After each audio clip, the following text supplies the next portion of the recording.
बिस्मिल्लाहिर्रहमानिर्रहीम इय्याक नअबुदु व इय्याक नस्तईन। पहली बात यह है कि गिलगित बल्तिस्तान की जो इलेक्शन है उसकी साख मुतासिर हो चुकी है। आप दो पार्टियों को एक लेवल प्लेइंग फील्ड आपने दी हुई है और जहाँ तक तहरीक इंसाफ की बात है तो उसको प्लेइंग फील्ड ही नहीं मिल रही।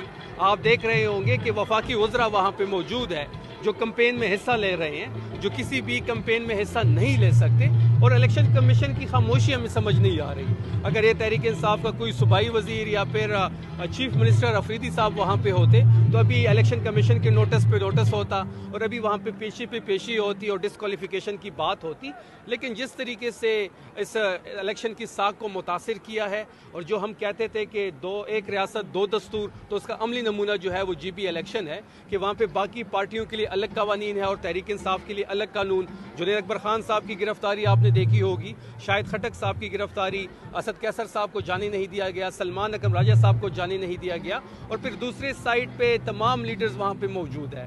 इंशाल्लाह गिलगित बल्तिस्तान का अभी तक जो अभी रिजल्ट्स हमें मौसूल हो रहे हैं, इब्तिदाई तौर पे फॉर्म 45 पे तहरीक इंसाफ लीड कर रही है और गिलगित बल्तिस्तान की आवाम से भी ये अपील है और हम अपने उम्मीदवारों से भी इस बारे में राब्ते में है कि ये जो हुकूमत है ये फॉर्म 47 का एक और वारदात करने की तैयारी कर रही है। तो आपने डटे रहने RO ऑफिस के सामने, जिस तरीके से खैबर पख्तूनख्वा के गैरतमंद अवाम ने वोट भी दिया, वोट का तहफ़्फ़ुज़ भी किया, इसी तरह गिलगित बल्तिस्तान से भी अपील है कि आपने RO ऑफिस के सामने बैठे रहना है जब तक आप फॉर्म 47 हासिल नहीं करते। इंशाल्लाह ये आखिरी महाज भी इमरान खान साहब के नाम होगा। जान साहब, आज एक वफाकी वज़ीर ने प्रेस कॉन्फ्रेंस भी की है, उस पर खैबर पख्तूनख्वा हुकूमत की क्या मौक़िफ़ है, क्या राय देंगे? किस बारे में प्रेस कॉन्फ्रेंस की? उन्होंने कमेटी के मुतालिबात मानने से मुतालिक बात की कि हमने तमाम मुतालिबात उसके तस्लीम कर दिए।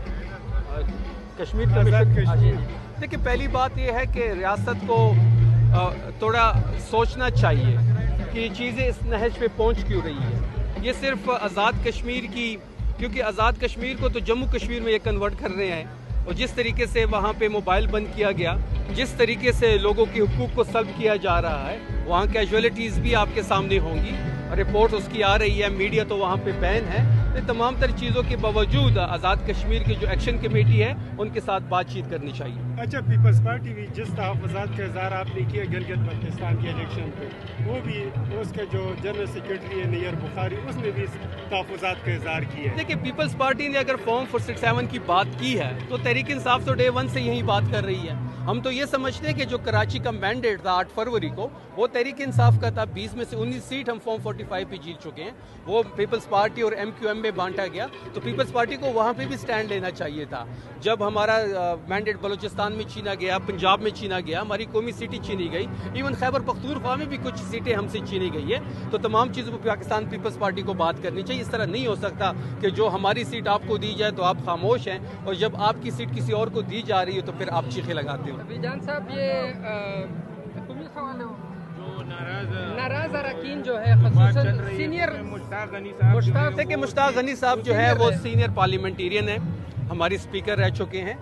इमरान खान साहब से जब मुलाकात होगी तो उनके बारे में ज़रूर पूछा जाएगा, क्योंकि इमरान खान साहब की रिजर्वेशन है उन पे, वो जब भी CM साहब की मुलाकात होगी तो उनके बारे में ज़रूर पूछा जाएगा। दूसरी बात यह है कि अफरीदी साहब जो है वो शेर का बच्चा है और इमरान खान साहब का जब तक उन पर हाथ है उनकी कुर्सी को कोई खतरा नहीं।